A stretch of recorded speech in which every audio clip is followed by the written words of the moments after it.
Subscribe कीजिए learn basics को और बेल आइकन को दबाइए कुछ नया सीखने के लिए। तो फ्रेंड्स एक बार फिर से आपका बहुत बहुत स्वागत है। मैं हूं विश्व। तो आज के इस वीडियो में हम लोग जानने वाले हैं कि माइक्रोसॉफ्ट वर्ड में वेब लेआउट क्या होता है और इसका क्या इस्तेमाल है। ठीक है। माइक्रोसॉफ्ट वर्ड पर बेसिक से लेकर एडवांस तक के वीडियोस देखने के लिए नीचे डिस्क्रिप्शन में प्लेलिस्ट का लिंक दिया है, वहां से जाकर के आप वो वीडियोस देख सकते हैं। तो चलिए शुरू करते हैं आज का वीडियो। तो सबसे पहले ये समझ लेते हैं कि वेब लेआउट माइक्रोसॉफ्ट वर्ड में होता क्या है और इसका क्या इस्तेमाल है, मतलब क्यों हम इसका यूज करते हैं। ठीक है।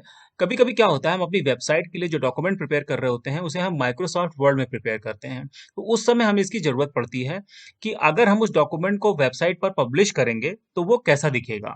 तो उस केस में हम माइक्रोसॉफ्ट वर्ड में वेब लेआउट का इस्तेमाल करते हैं। ठीक है। अब जैसे कि आपके सामने ये डॉक्यूमेंट है। ठीक है। अब ये देख लीजिए 4-5 पेज का डॉक्यूमेंट है। अब ये इसमें ऐसा दिख रहा है, लेकिन जब हम इसको वेब लेआउट में ओपन करेंगे तो कुछ ये अलग तरीके से दिखेगा। ठीक है। तो चलिए देख लेते हैं। तो वेब लेआउट आपको मिलेगा ऊपर के रिबन में व्यू टैब में। ये रहा, देखिए व्यू टैब। इस पे क्लिक कर दीजिए। तो जब आप व्यू टैब पे क्लिक करेंगे तो लेफ्ट हैंड साइड में आपको यहाँ पर मिलता है वेब लेआउट।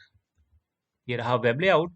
वेब लेआउट पे जब आप क्लिक करेंगे तो पिक्चर का जो लेआउट है, सॉरी पेज का जो लेआउट है पूरी तरीके से बदल जाएगा और आपका डॉक्यूमेंट कुछ ऐसा दिखेगा। ठीक है।